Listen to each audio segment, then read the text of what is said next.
Salut tout le monde, ici Vicman, et aujourd'hui on va parler Altered, et aujourd'hui je vais vous parler d'une carte en particulier qui est l'Avant-Garde Bravos.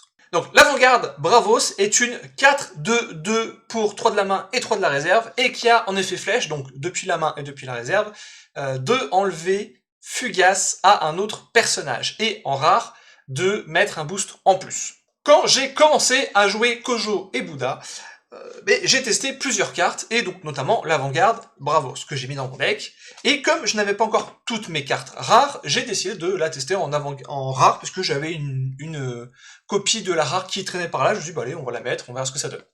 Et c'était sympa, voilà, mais pour moi ça ne justifie pas le slot de rare, ça ne justifie pas sa place de rare, du coup je l'ai mis en commune lorsque j'ai récupéré les rares que je voulais pour le deck plus tard. Enlever Fugace, c'est sympa, maintenant ça coûte 3, c'est un peu cher, c'est compliqué. Il peut y avoir des combos avec la traceuse, il peut y avoir des combos avec le Djinn, mais ça demande beaucoup de mana. Et du coup, ben, la commune, comme j'en jouais 3, qu'elle allait souvent en mana, ben, j'ai finalement par réduire à 2, puis à 1, et à un moment j'ai même testé de pas en jouer du tout. Voilà, donc j'ai eu des go, voilà, j'ajoute, j'enlève.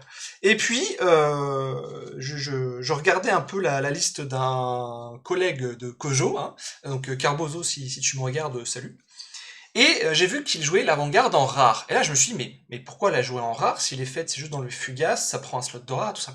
Donc j'ai un peu bugué pendant une demi-seconde. Et là, je me dis, bon, s'il la joue en rare, c'est qu'il y a une raison, hein, il la met pas juste en rare comme ça. Et c'est là où j'ai eu une épiphanie. Bouddha. Non, pas celui-là, le Bouddha, le compagnon de Kojo.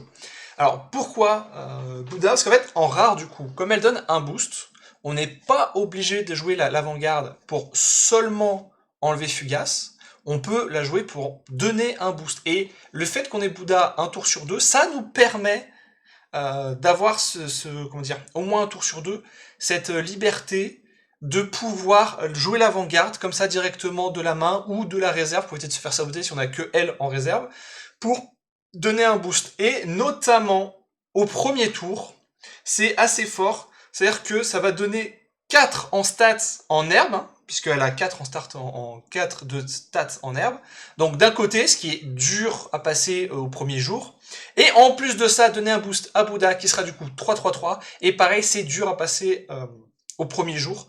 Ce qui fait qu'en fait, dans cette configuration, contre, alors pas tous les decks, hein, parce qu'il y a des decks qui arrivent à s'en tirer, hein, notamment les autres 4-4-4 qui peuvent passer côté Bouddha, ou même côté pionnière, avant-garde. Mais du coup, ça nous assure un côté, beaucoup plus que juste jouer des deux côtés avec Bouddha au premier tour, et voire même les deux côtés au premier jour.